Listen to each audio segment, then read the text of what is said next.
So we're specifically asking for something on top of the normal pay rise that they would get every year. So we're asking, currently the London waiting for inner London is £3,000, and that's to take into account the higher cost of living. So that's what we're asking for here.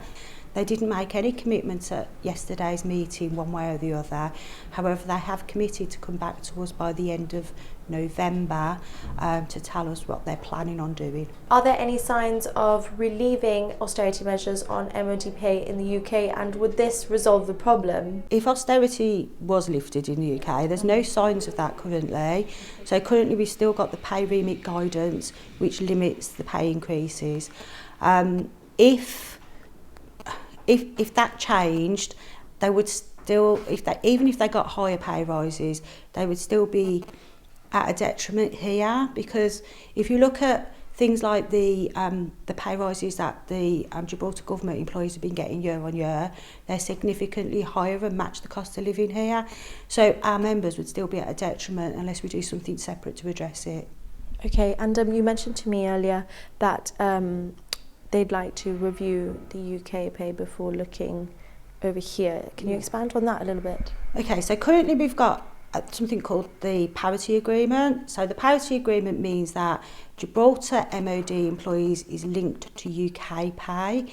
So currently in the UK there is the pay negotiations are ongoing currently. Those pay negotiations will affect the employees here because they get whatever they get in the UK, they get here. Clearly, that is ongoing, and hopefully we should get a final offer off the MOD towards the end of the week. Definitely soon. And once we get that offer, then the MOD Gibraltar employees will be balloted the same as the UK employees, whether they accept the pay increase or not. If the claim that is suggested to you at the end of this week is not something that interests the employees here, is industrial action an option? What are the next steps? Okay, so it's in the UK, there's a number of trade unions involved in the pay negotiations. So all the trade unions will ballot all of their members.